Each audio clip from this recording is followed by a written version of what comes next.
Queridos Reiki Lovers, bienvenidos a nuestro podcast Latidos, Reiki al ritmo del amor.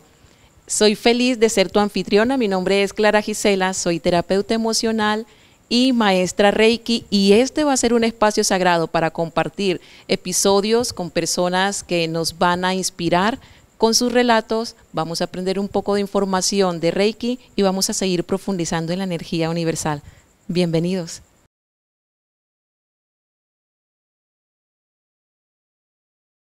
Vamos a iniciar este podcast con una persona que a mí en lo personal me inspira, porque es un hombre que la ha guerreado, es un hombre que le fascina el arte desde la cocina, la danza, el teatro, los colores. Es una persona que está tan enfocada en su vida que no se le ha olvidado soñar y que cada vez tiene algo más para contarnos. Pedro, bienvenido. Ay, mi Clara, qué privilegio me das de ser uno de los primeros invitados a este proyecto tan lindo. El primero.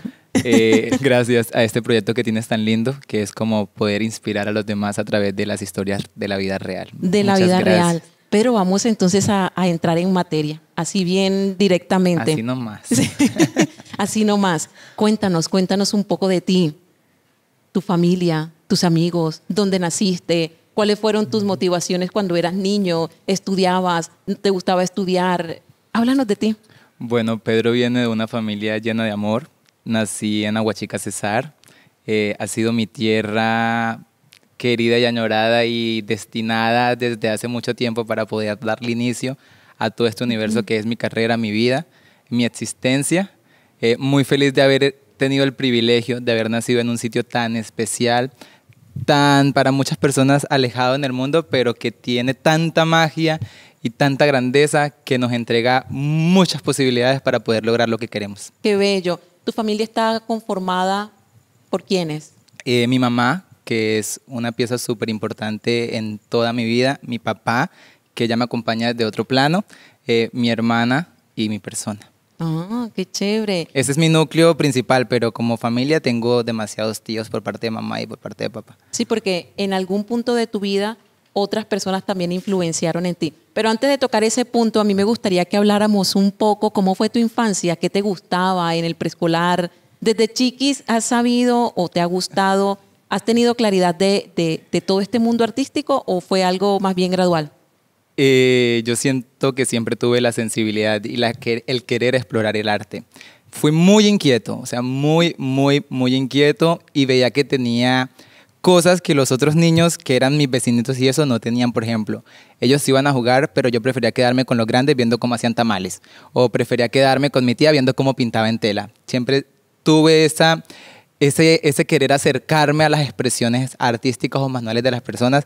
Desde muy chiquito estuve vinculado en grupos de danza, de baile, incluso en transición. Yo le decía a mi mamá, y ella me lo cuenta ahorita, que yo estando tan chiquito, yo le decía que yo iba a ser un artista famoso. Yo ni siquiera sabía qué quería hacer con mi vida, pero ya lo decretaba desde esa edad. Además que Aguachica es un municipio donde el arte y la cultura está cada vez en mayor crecimiento. ¿En tu infancia también era así como se encuentra ahora en 2024? Yo me siento muy privilegiado porque así, digamos, en mi departamento no se ha inculcado mucho el tema de la cultura y el arte anteriormente.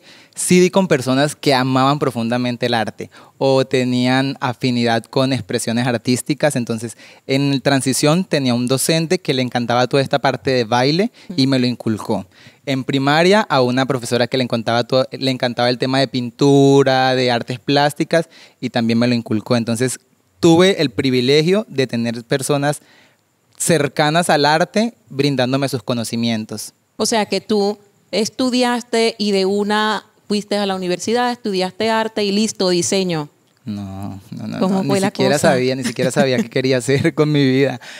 Yo sí tengo claro que disfrutaba estos espacios, pero por el tema social y como mis papás, mis mamás, tenía que sí o sí tener una vida de una carrera profesional, un título universitario, y siempre me cuestionó mucho esto durante la parte de la secundaria, porque no veía contemplada la actuación como una carrera profesional, la pintura como una carrera profesional, las artes en sí. ¿Por qué no lo contemplabas como algo para dedicarse? De pronto porque por la educación que recibí y la educación que recibieron mis padres, no se había contemplado tener una estabilidad a través del arte o simplemente ejercerla como un trabajo. El arte la veían más como una manera de hobby, de oficio, de mamadera de gallo, entre comillas, y no como algo real. De Algo pronto así porque como ellos que el no arte tenían, no da plata. no tanto eso, sino como que no lo concebían como algo profesional, de que tienes que dedicarle la disciplina, el tiempo, la entrega, como cualquier otra carrera, ¿sabes? Ok. Porque no, nunca, gracias a Dios, fue un tema como de dinero, sino algo más del oficio, de que tienes que hacerlo porque el doctor es el que se levanta, va temprano a clases, se gradúa, va a un consultorio. El artista no sabe qué va a hacer la vida del artista, más que todo por eso, como por tener una disciplina o un dogma, una doctrina. Era como lo contemplaban en tu casa. Entonces, ¿cómo llegaste al punto en el que te encuentras hoy? Cuando te graduaste de bachillerato, ¿qué pasó después? Bueno, cuando estaba en el bachillerato ya venía el conflicto de mi papá presionándome qué vas a hacer cuando salgas de la escuela. Y como ya yo en la escuela había estado con exploración de danza, había conocido un poquito el teatro y de verdad que mi sueño en ese momento más grande era ser actor, querer ser actor. Entonces, como no lo veía como mi proyecto, yo quise adentrarme en la comunicación social porque tenía que ver como con las cámaras, como con el tema de la imagen, más no del sentido periodístico, nunca lo vi como de la parte periodística, sino como una posibilidad de llegar a Como lo un que yo puente. estaba buscando, sí. Yo dije, por ahí me meto, por ahí escarbo y yo ahí llego.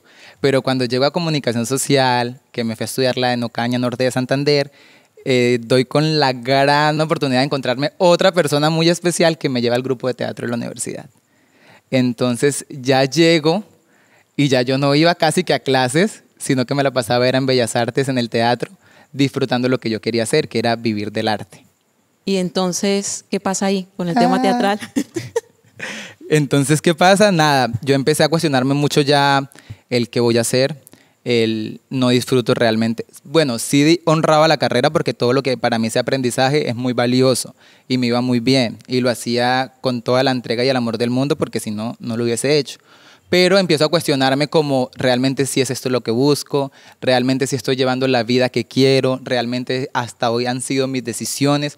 Entonces, porque te dije que en ese momento, con lo que platicábamos antes de acá, tú y yo, el teatro me ayudó a hacer ejercicios de interiorización, de buscar dentro de mí, de cuestionarme, de salirme de mi zona de confort y mirar otros universos que a mí estaban cegados. Entonces, desde ahí yo empiezo a tener como la cizaña y la voz interior de decir, no es esto lo que te hace feliz, porque yo aparentemente sentía que llevaba una vida plena, feliz, papás con trabajo, me suplían la educación, la alimentación, el transporte, absolutamente todo.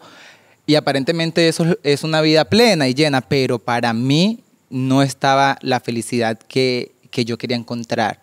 Entonces es cuando ya yo tomo la decisión de afrontar esto, de preguntármelo tantas veces, de decir realmente no lo quiero y enfrentar a mis padres para decir yo renuncio a esto y me quiero ir para Bogotá. Y listo, a hacer ellos te otra vida. apoyan. Listo, no quieres esto, entonces vete para Bogotá, aquí tienes todos los gastos pagos. No, ojalá hubiese sido así, pero no.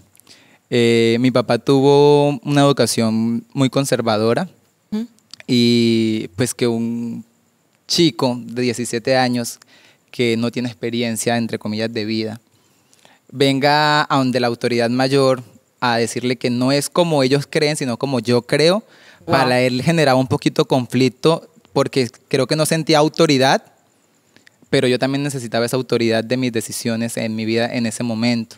Entonces, él, agradezco que sí me dejó expresar, me dio la posibilidad de decir, hazlo, pero como con este tema de, yo sé que no lo vas a lograr, puedes que vuelva.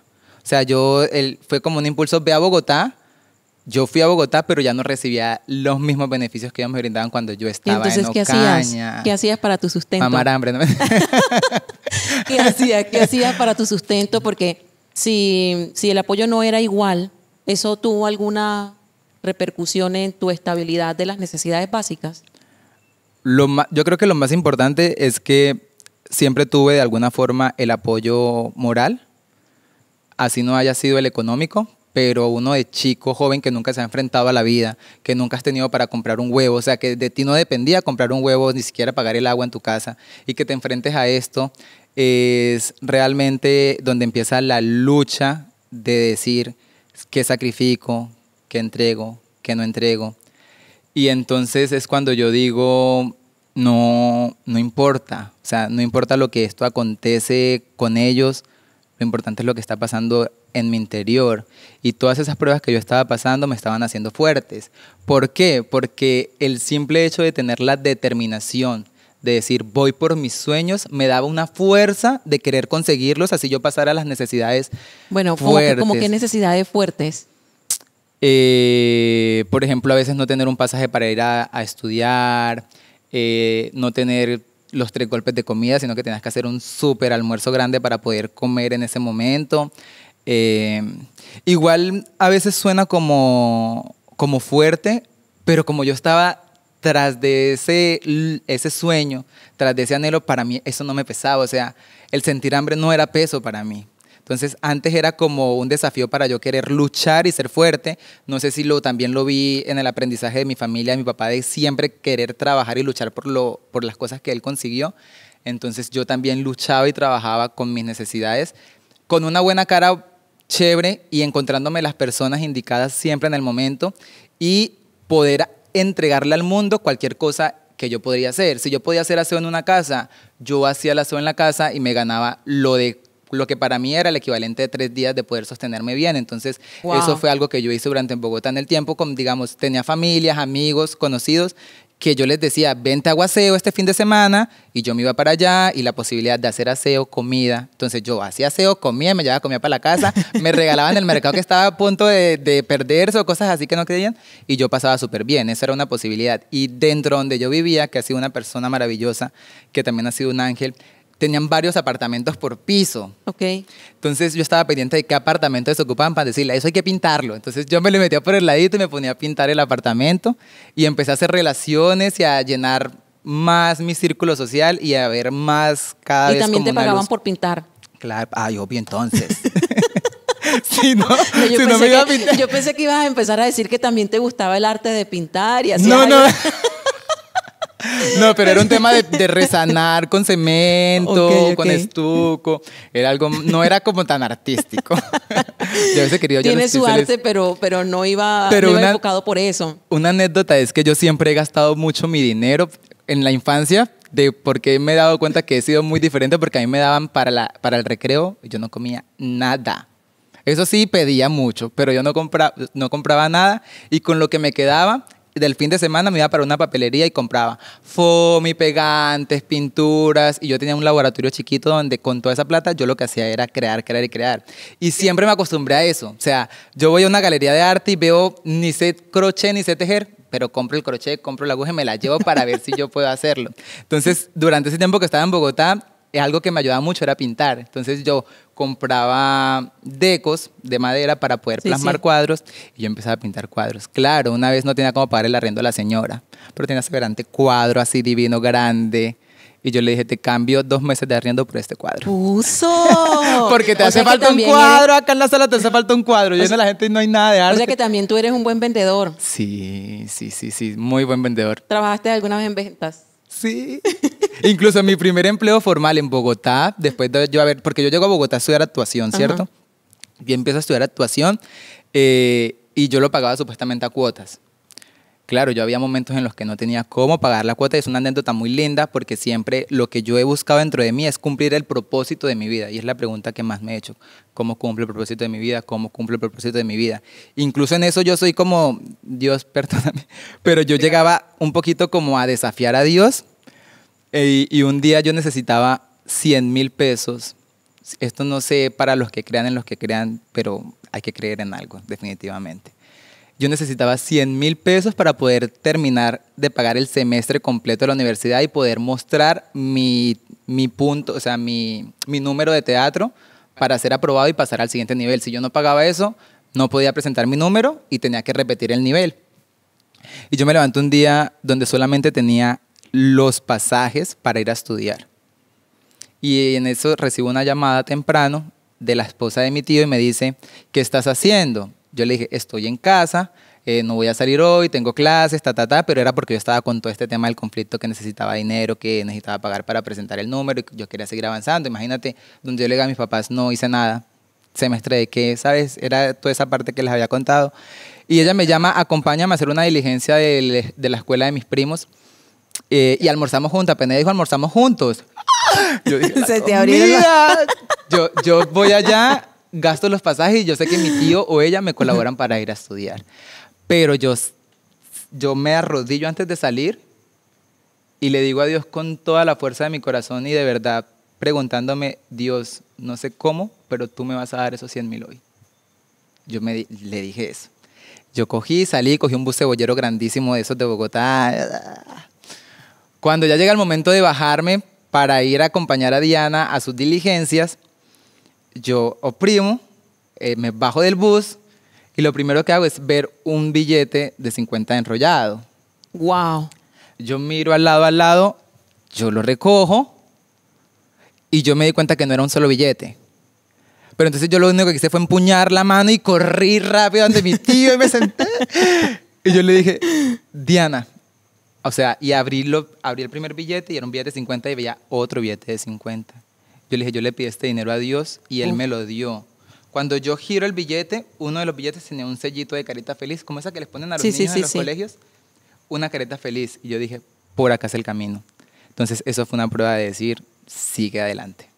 Okay. Pero aún así, soltando mi necesidad para poder suplir la necesidad de alguien que era que necesitaba compañía para poder hacerlo de ella. Entonces me olvidé un poquito de mí para entregarle a ella. Y entregándole a ella, sin yo saber si iba a conseguir para el pasaje, para ir, para los 100.000, lo entregué y el universo me lo concedió. Wow, qué interesante.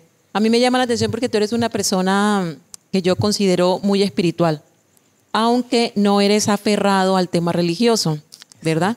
Yo quiero preguntarte, en este mundo de la espiritualidad y la parte religiosa y tales, ¿tú sientes que todo este tema artístico tiene que ver con tu identidad sexual?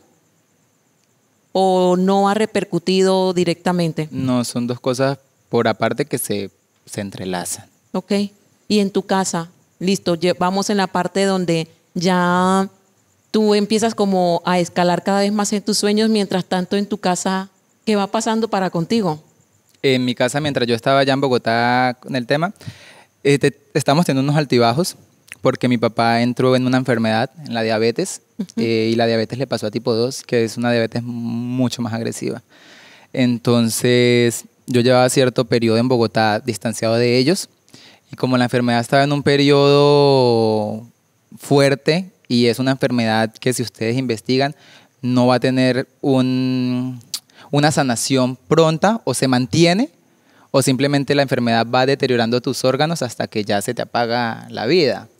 Entonces, yo en esa situación de estar en Bogotá queriendo lograr mis sueños y también ver la situación que atravesaba mi familia acá, yo también decidí abandonar eso que había construido allá y regresar nuevamente a estar con mis padres y con mi hermana en unidad con mi familia. Wow. ¿Y a qué te dedicas? O sea, tú regresas a Aguachica y entonces económicamente, ¿cómo haces?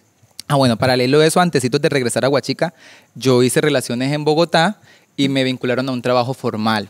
Entonces, yo nunca había tenido la oportunidad de trabajar formalmente y yo me había ido para estudiar actuación y, como te dije, lo pagaba a cuotas. Entonces, yo empecé a trabajar y, claro, los primeros 3 meses, divinísimo todo, espectacular, porque tenía como pagar la universidad, pero ya me quedaban menos tiempos para estudiar, menos tiempos para llegar a clases a tiempo.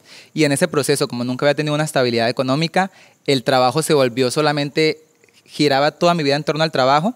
Y como ya yo había tenido ese anhelo y ese deseo de querer salir a estudiar actuación y en Bogotá ya lo había experimentado y probado, entré a trabajar y como me metí en la academia de recibir dinero, tener una estabilidad, solté el estudio, entre comillas, diciendo voy a cogerlo más adelante, pero eso es falso. A medida que tú cojas un sueño y lo archives, se vuelve una fantasía. Wow. Porque los sueños tienen que ser determinantes para que tú hagas acción por ellos. A la medida que tú un sueño lo dejas simplemente en una idea de un sueño, se vuelve una fantasía, un simple sueño. Ya el sueño se vuelve realidad cuando tú tienes la acción de decir voy por ello. Entonces ya yo en ese momento que ya yo llevaba casi 1 año en esa empresa, está pasando lo que está pasando con mi papá y aún así tengo la ausencia de lo que yo quería, que era mi arte. Claro, yo veo todo el conflicto, yo renuncié a ese trabajo porque yo dije, le estoy cumpliendo los sueños a alguien que está muy bien también alimentar y Claro. adentrarse en los propósitos de las personas, pero yo dije, yo no quiero esto y no era por lo que venía. Entonces di un alto muy radical, siempre he sido muy radical cuando quiero abandonar, y dije, me regreso donde mi familia, vuelvo a mi raíz y me replanteo todo. Wow. O sea, cuando tú regresas a Huachica es como replantear, es dejar todo tirado. Todo, incluso la misma actuación. Ups. Todo. Y claro, yo llego acá y empiezo otra vez a conectar con mi raíz. Entonces empiezo a recordar nuevamente la historia de Pedro, en los espacios por los que pasé, en las personas que conocí, el trayecto, todo lo que había pasado en medida que estaba por fuera. Y me di cuenta que no, que finalmente sí había nacido para ser artista, que sí era el anhelo de mi corazón, porque estando acá me daba cuenta que sí era lo que quería, pero no era la única expresión. O sea, yo estaba cegado en que era actuación, pero también porque era lo que le había mostrado a mis padres y tenía que sí o sí cumplirlo, porque si no me iban a decir, fracasaste. Entonces, como yo ya la actuación no la estaba viendo como, sí como un gusto, pero no como mi desarrollo profesional y lo que iba a hacer por el resto de mi vida. Porque ella me llevó a otras exploraciones artísticas, la pintura, el vestuario. Cuando yo regresé a Huachica ya había tenido una exploración cercana con el vestuario, porque lo veíamos en teatro o las personas que eran cercanas a mí tenían vestuario y yo ponía mi mano allí y empecé a sentir una fascinación por eso sin saber aún qué era lo que yo iba a decidir para mi vida y qué era el propósito que tenía la vida para mí ahí esperándome. O sea, que tú regresas a Huachica y en ese regreso ya empiezas a explorar la parte textil y todo. Regreso a Huachica y empiezo como un muñequito de un lado para otro, como una mariposita. No sabía qué hacer, o sea, tenía mucho tiempo libre. La parte de economía la sostuve con una tía que tiene un salón de eventos y yo como tenía la destreza para lo manual y yo cuando se pusieron las parabólicas en las casas y todo, que habían programas de televisión, yo era obsesionado viendo manualidades, aprendí venda, cocinar, arreglos florales, o sea, yo veía todo eso y yo a través de la observación he aprendido muchísimo en mi vida, o sea, solamente con el observar. Entonces regresé a Huachica y empecé a trabajar con mi tía en un salón de eventos, a hacer decoraciones para matrimonios y como se veía cocinar, saqué préstamo, compré un horno, compramos una estufa industrial y yo empecé a trabajar. Y me iba muy bien, o sea, si no saben qué hacer, hagan eventos, de verdad que los matrimonios son... O sea, que en esa época tú cocinabas, vendía, decorabas. decoraba y me dio la chispita de querer estudiar, porque en Aguachica, como es un pueblo, la posibilidad de ir de un lado a otro es muy rápido, entonces tienes mucho tiempo libre. Y venía a una ciudad donde todos los tiempos son tan medios, yo sentía que acá tenía tiempo para hacer de todo. Claro, en Bogotá tú durabas 2-3 horas en un carro para llegar a tu trabajo. Acá era como, en 5 minutos estoy allí, ¿sabes? Entonces yo dije, voy a la universidad y me voy a meter en una carrera y en eso estaba saliendo la economía. Y también me ha gustado como el tema de emprendimiento, de generar ideas, empresas. Y dije, me voy a meter a aprovechar el tiempo mientras estoy acá, sabiendo que no era mi fin, pero yo dije, voy a estudiar allí. Algo sentía y yo dije... Algo aprendo. Algo aprendo, claro. Ya yo llego a la universidad y empiezo a rodearme de personas que trabajaban acá como con el vestuario. Conocí un chico maravilloso que se llama Juan José Robles, que si yo no lo hubiese conocido a él en sus bololos de vestuario, creo que todavía estaría perdido. Porque realmente él, sin saber que yo era bueno para eso, me abrió su universo y yo me metí por allí. ¿Sabes? Entonces, el regresar a mi raíz y el volver a conectar con personas, con situaciones, me hacen encontrar el propósito claro de mi vida, porque ya lo había tenido antes, pero por la sociedad no lo había aprendido a ver. O sea, vengo de familia donde mi abuela es modista, mis tías son modistas. Yo crecí bajo las máquinas de coser jugando a que era mi carrito. ¿Sabes? Yo tuve exploraciones, pero por el tema social... tú escuchabas comentarios como que un hombre no se dedica a eso, y yo también tenía ya el tema de la homosexualidad ya en contemplado mucho y aceptarme. Yo venía pasando ese proceso, yo decía, no puedo decir que quiero hacer algo así porque van a decir de una vez, eres marica, o no, eres gay. Entonces tenía mucho miedo de la sociedad, que yo no vi esos mensajes que tuve en mi vida y tuve que perderme tanto, volver a ellos para volverlos a ver con otros ojos. Wow. Pero entonces, siempre tuve la inspiración a través de mi familia. Qué bonito. Pero entonces vamos a entrar a este tema que me parece muy importante en tu vida, porque cuando tú decides salir del closet fue muy fácil, recibiste apoyo, mamá, papá, tu familia, bueno, ánimo, aquí estamos nosotros, fue muy difícil, ¿cómo fue la cosa? Para mí en lo personal, para mí en mi intimidad fue muy fácil reconocerlo. Okay. O sea, para mí fue muy fácil aceptarme y decir, esto es lo que yo soy, es lo que me gusta. Pero claro, para mis papás y para la sociedad era el miedo más grande que yo tenía. Y como estábamos pasando, cuando yo tomo la gallardía de querer ser real, de querer renunciar a todo y empezar a ser yo, estaba el tema del respeto hacia mi padre. Y como estaba en su lecho delicado, en su lecho de muerte, por decirlo así, sí. Yo digo, ahora no importa tanto mi felicidad, ¿sabes? Porque yo sabía que a él eso le iba a costar muchísimo. Entonces yo tuve empatía con lo que para él había sido sus creencias, su forma de haber estado educado, su forma de ver la vida. Yo como que dije, voy a ser un poquito egoísta conmigo para entregarle a él en algún momento. Cuando yo vea la posibilidad, lo voy a hacer. Pero sí o sí tenía que hablarlo con alguien. O sea, tenía que hablarlo con alguien. Y yo me acuerdo que eso era un diciembre para el 2017, que yo dije, yo el otro año no lo empiezo en mentiras, porque estaba cansado de las mentiras. O sea, yo también fui una persona que quiso sostener muchas mentiras para tener la aprobación de la sociedad, sí, de poner varios espejos, caras en ti para tener la aprobación de la gente. Entonces ya yo estaba cansado porque sostener una mentira es demasiado tedioso. Agotador. Porque se vuelve muy grande y en algún momento va a haber un punto de quiebre. Entonces, pero ¿tú crees que el sostener eso que tú llamas mentira estaba influenciado por el miedo al que dirán o por el miedo a tu familia o porque de alguna manera tenías miedo a no ser correspondido por una pareja masculina? No, yo siento que mi miedo era porque la gente me conociera mi realidad, que en ese momento para mí era como, sentía que la gente no lo iba a ver con buenos ojos, entonces me avergonzaba muchas cosas de las que yo estaba atravesando en esos momentos de mi vida. Me avergonzaba saber que de pronto la media que llevaba puesta estaba rota.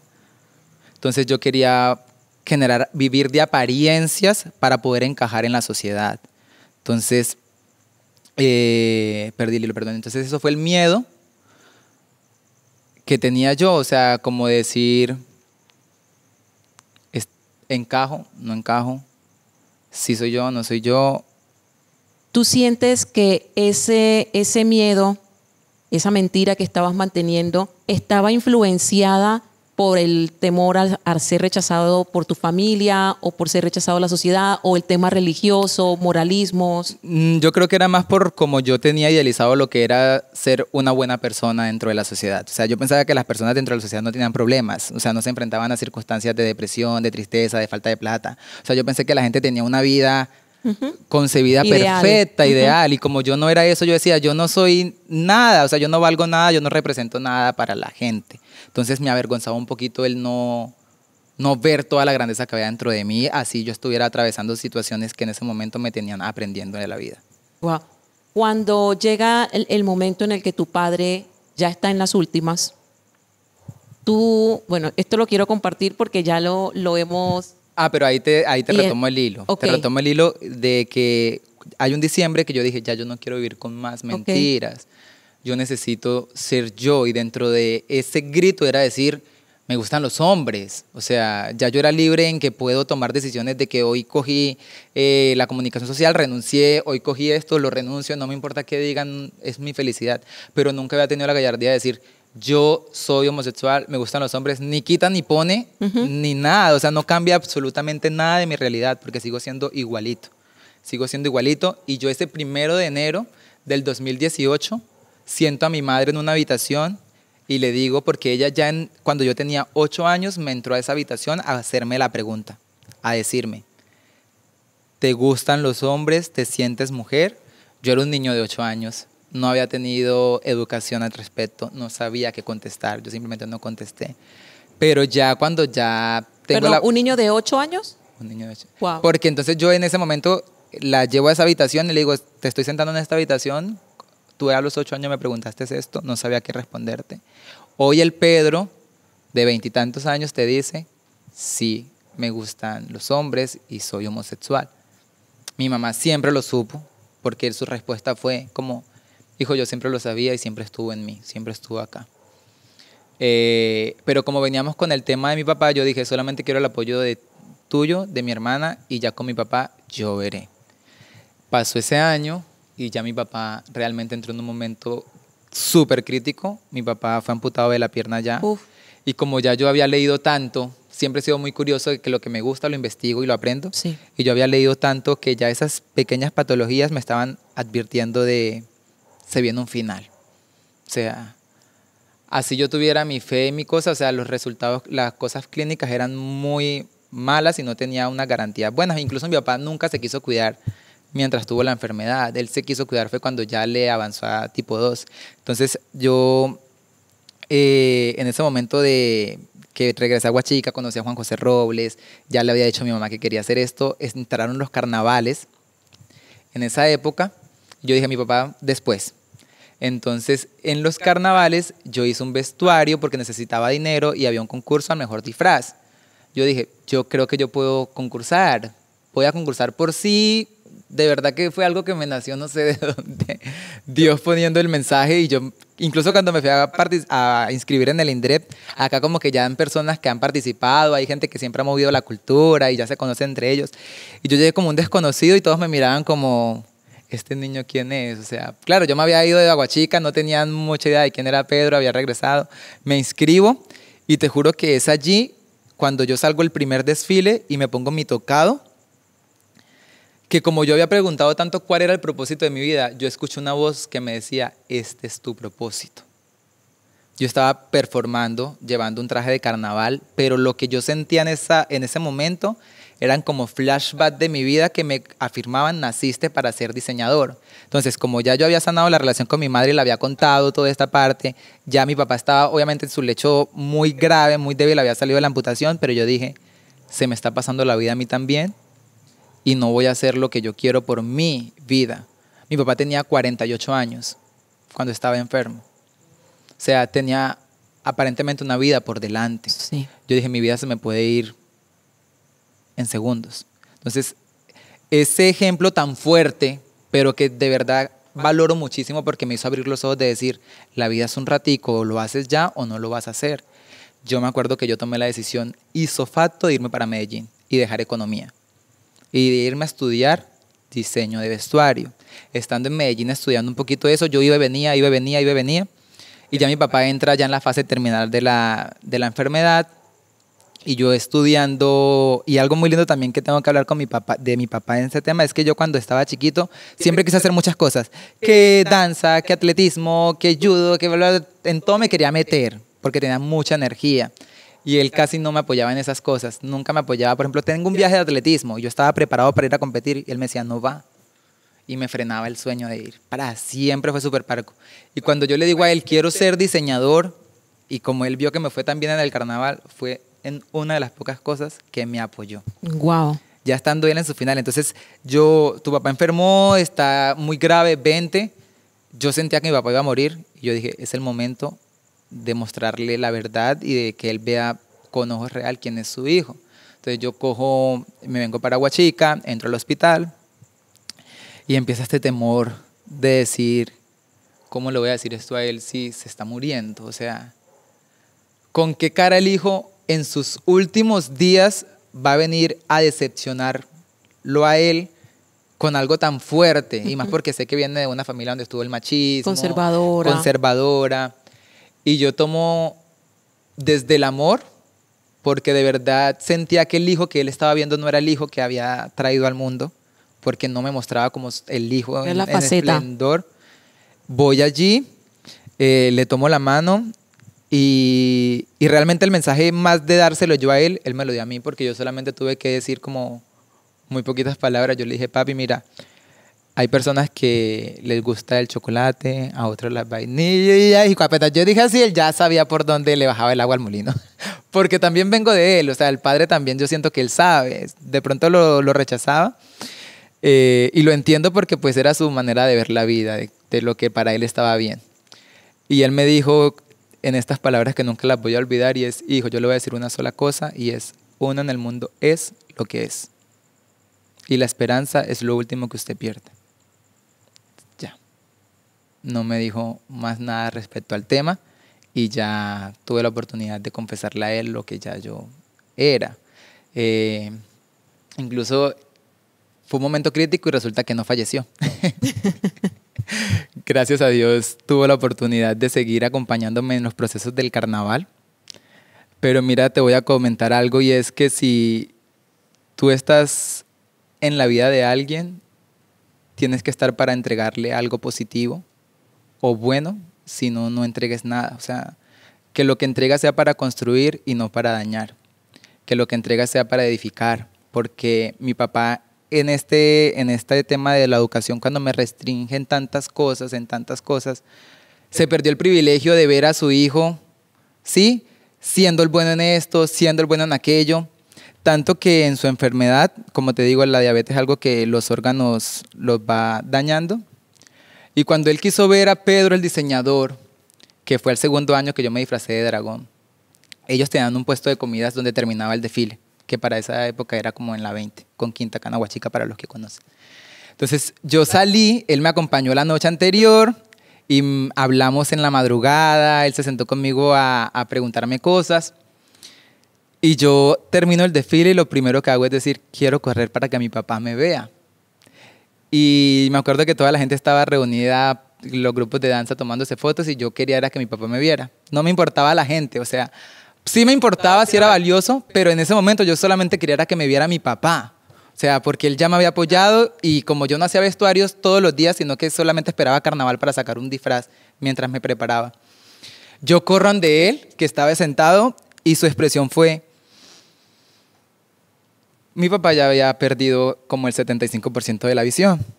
Wow, wow. Entonces la vida no le permitió a través de sus ojos ver, sino a través de su corazón sentirlo. Qué fuerte. Fuerte pero muy lindo porque aún así lo sentía y no lo dudaba. Él hasta su último lecho estaba preocupado por si yo tenía máquinas, por si yo iba a comprar el maniquí, por si yo... El ser real y verdadero te da en la vida una confianza y un amor en una atmósfera que hace que los demás también te amen. Si tú eres real con todos, todos van a ser real contigo. Entonces, como fui tan real con mi papá, siento que él empezó a ser muy real conmigo. Entonces, yo, gracias a Dios, aunque fue muy poquito tiempo, me construyó y me edificó muchísimo para lo que yo soy ahora. Esto que cuentas nos mueve mucho las fibras y a mí en particular como terapeuta tuya, porque yo recuerdo que cuando la vida nos une, tú estabas sanando esta parte, ¿no? Estabas sanando esta parte de la relación con papá, de me faltó más, quise que hubiese sido así, tales. Y cuando nosotros nos reunimos en esa terapia de Reiki, donde tú empiezas a vivir, la primera terapia pues, donde empiezas a vivir este momento de sanación, hubo algo que fue muy estremecedor y fue cómo recibes la confirmación de que tu padre siempre se sintió orgulloso de ti, aun cuando tú nunca lo habías visto. Sí. ¿Quieres que hablemos un poquito de esa parte? Porque hay momentos, o sea, lo traigo a colación porque hay momentos donde nosotros quisiéramos que los demás nos demuestren el afecto de una manera como nos gustaría. Y a veces cargamos heridas, a veces cargamos incluso resentimientos, que no fue en tu caso, pero como este podcast lo están viendo varias personas, y a veces resulta que eso hace parte más del ego, ¿no? Porque me hubiera gustado que hubiese sido así, porque, ay, ¿por qué no ocurrió esto? Y esa sesión de Reiki yo siento que marcó un antes y un después en ti. ¿De qué forma lo hablamos? Porque sí fue muy fuerte y más porque yo casi siempre que he querido sanar, cuando a veces sentía que estaba no llevando bien el hilo de mi sentir espiritual, sabía que era una ruptura como con la parte de mi papá. O sea, como que ahí había algo que no se había trabajado, que no había desligado, pero era eso, porque yo tenía la convicción de que mi papá no me había amado, no me había entregado todas estas cosas que realmente, viéndolas ya desde ahora, aprendí a transformar ese pensamiento y verlos con los ojos de real, de que fue su forma de ver la vida, su forma como lo educaron, su forma como lo enseñaron a amar. Y decir que aún así y haya pasado él en este plano, tuve la posibilidad y la grandeza de poder sanarme a través de la terapia. Y lo más lindo que yo quiero resaltar de esta primera sesión, porque pues tú has sido juicioso con tus terapias. ¿Te acuerdas de la primera sesión? Me suele pasar. Tengo un amigo que dice que los terapeutas somos los que nos sabemos las historias de todo, pero es porque nos marcan el fondo, ¿no? Pero hay algo que a mí me ha llamado la atención en este recorrido y es tu humildad. Uno te ve a ti y te ve muy confiado, empoderado, disciplinado, impaciente, exigente, con todos los altos y los bajos, marrones claros y oscuros que tenemos, pero a mí me llamó mucho la atención esa humildad de decir, sí, yo necesito terapia, porque hay unos indicadores en mi vida, en la forma en la que estoy viviendo algunas situaciones en las que siento que no hay salida. Y cuando en esa sesión de Reiki tú te das cuenta que tiene que ver con tu relación con papá, pero más que con tu relación es con el ideal que tú tenías de lo que hubiera sido, marca un antes y un después. Y es cuando tú dices, voy a seguir haciendo terapia para profundizar. Entonces, en este momento de nuestro podcast, me gustaría escucharte cuál ha sido esa experiencia. Porque si bien es cierto que la vida misma nos ayuda a sanar, hay un punto donde uno necesita esa compañía de alguien que te escuche, de alguien como yo que te jale las orejas, porque Pedro es súper exigente,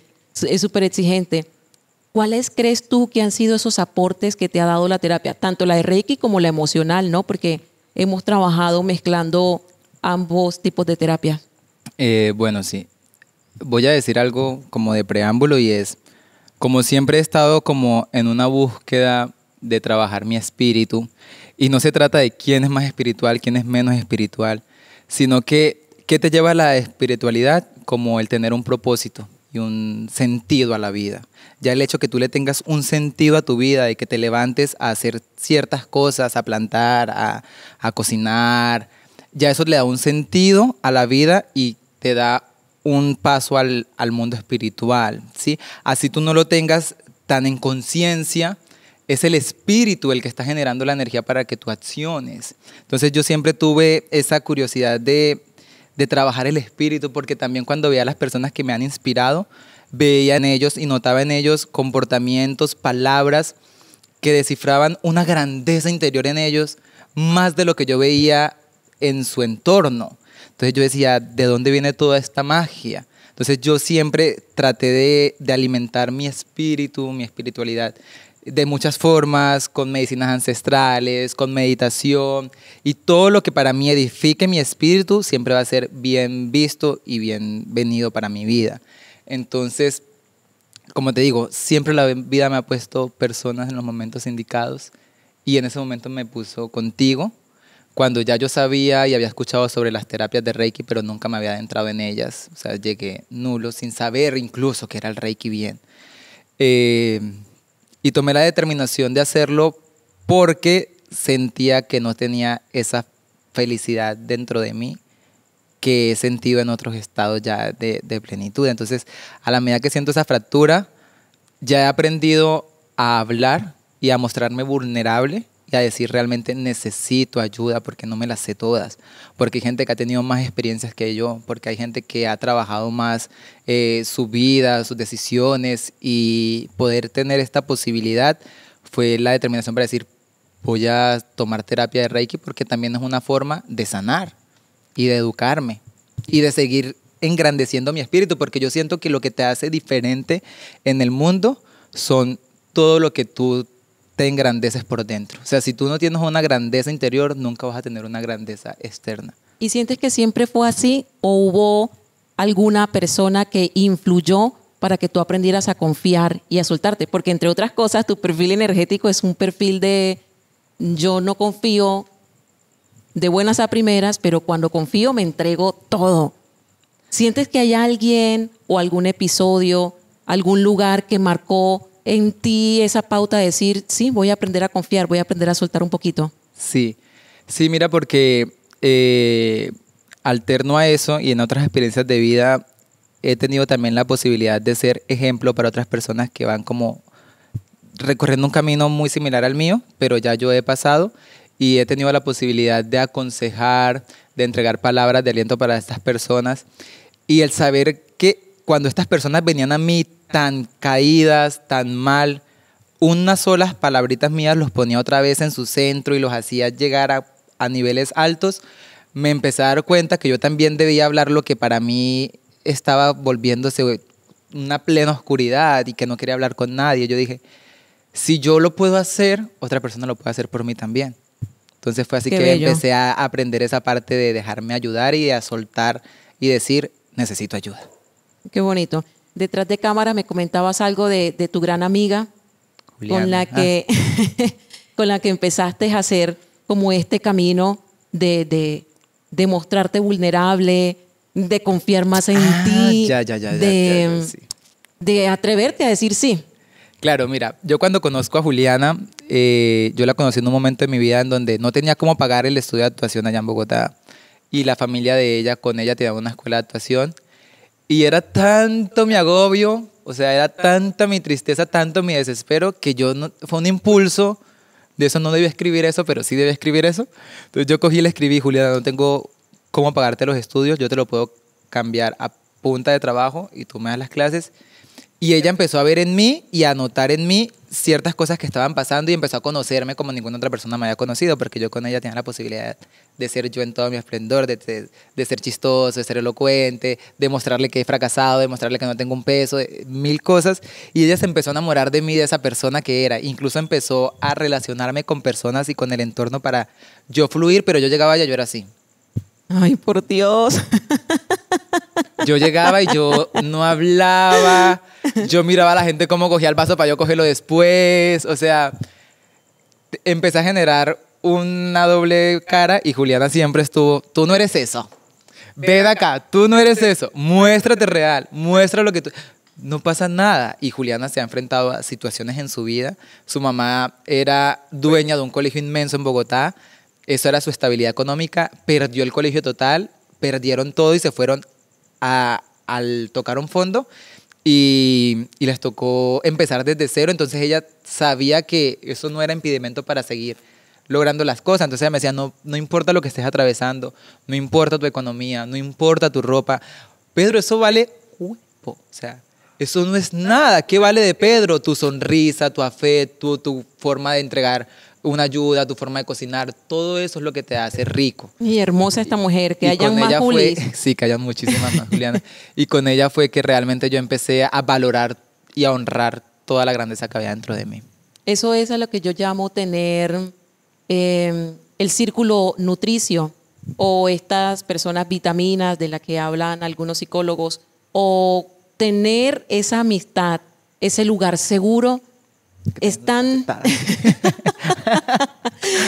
seguro tener este tipo de amistades, porque yo creo que nos salvan en momentos donde como que no hay otro modo de ver las cosas. Y no fue fácil, ¿no? Porque no te estoy hablando que fue un tema de que ya yo en 2 meses ya me acepté con todos mis bajos, altos, con mis debilidades, fortalezas. No, o sea, fue un tema como de enfrentarlo poquito a poquito, como 4 o 5 años, para ya ser como tener mi autenticidad ante la gente. Y de verdad que apenas yo empecé a ser auténtico, machis, ay, todo, absolutamente todo se me daba por... Así funciona el universo. Por magia, o sea, por magia. Todo fue maravilloso. Bueno, ya para ir concluyendo con nuestro encuentro, maravilloso encuentro. Tan rápido. Tan rápido. Ya tú estás en el lugar profesional y en el lugar personal donde querías estar. Quiero estar más arriba en cuanto a responsabilidades, pero estoy en un momento en el que siempre me he querido sentir así, pleno, feliz con el presente y aceptando todo lo que en mi vida está, justo donde tiene que estar. Pero sí sabiendo que quiero agrandar más expandir más mi arte y llegar a otros escenarios para poder dar un testimonio de que los sueños se pueden lograr y cumplir y que todas las ideas, por más locas que tú tengas en la cabeza, se pueden cumplir. Yo soñé con mi amiga ganarnos un Latin Grammy, lo soñamos haciendo música independiente de ella, yo siendo un diseñador que no he tenido un recorrido alto, que por primera vez en la vida mandaba un vestuario, una red carpet, enfrentándose a diseñadores internacionales y lleguemos a ganar el Grammy, es un testimonio muy claro de que los sueños se edifican y se construyen si tú lo haces desde el corazón, desde el alma y hablándolo desde la verdad. Qué bello, qué bello, qué bello. Bueno, vamos a finalizar en esta sección que he llamado Conectando con los Latidos. Entonces yo te voy a hacer unas preguntitas y tú las vas a responder así, muy desde tu corazón, lo primero que venga, ¿no? Nada de hacer trampa. Primera pregunta, ¿cuál crees que es tu mayor virtud? Bondad. ¿Cuál es tu mayor defecto? Impaciencia. Me consta. Me irrita un poquito, pero ya lo he ido trabajando. Impaciencia. ¿Cuál es la frase que te inspira? No importa lo que buscas o lo que encuentras, lo importante es que le muestres al mundo tus talentos y tus habilidades para que cumplas el propósito de la vida. ¡Wow! Me estaba acordando para no equivocarme. Genial. Siguiente pregunta. ¿Crees en el amor? Mucho. Confío plenamente en el amor como el sentimiento más grande y universal. Y es como el punto de partida de todo. ¿Estás abierto al amor de pareja? Totalmente abierto al amor de pareja. En este momento tu corazón... Creo en el amor, pero todavía no creo mucho en los hombres. ¡Ay, no! Hasta que no llegue el hombre que me haga creer en él. O sea, en este momento, en el momento de la grabación de este podcast, ¿tu corazoncito está ocupado? ¿Sí o no? Sí estoy emanando sentimientos de amor hacia alguien sin saber que tiene la posición de estar allí en mi corazón, pero estoy sintiendo amor por esa persona y me lo estoy permitiendo. No, eso está muy enredado. ¿Eso qué quiere decir? ¿Tienes pareja o no tienes pareja? No tengo pareja, pero sí estoy sintiendo algo bonito por alguien, que es como amor, así él no lo sepa.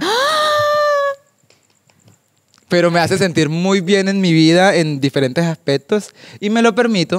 O sea, él está en otro lugar, en otra distancia, entonces es como el momento es lo que estoy sintiendo y lo siento rico, lo dejo sin querer hacer prospectos de futuro, sino solamente lo que estoy sintiendo ahora. Que me siento enamorado y entonces eso me hace fluir en la vida de forma linda y chévere.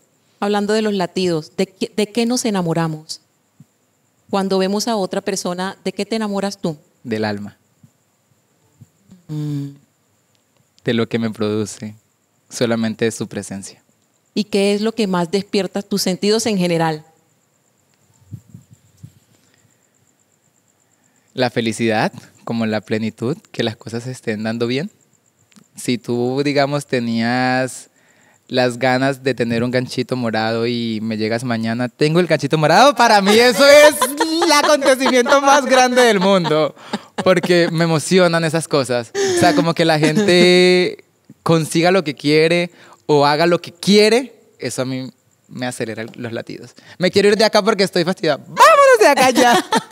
Porque es lo que quieres. Entonces, eso me gusta como la determinación en las personas. Pedronel Mendoza Ochoa.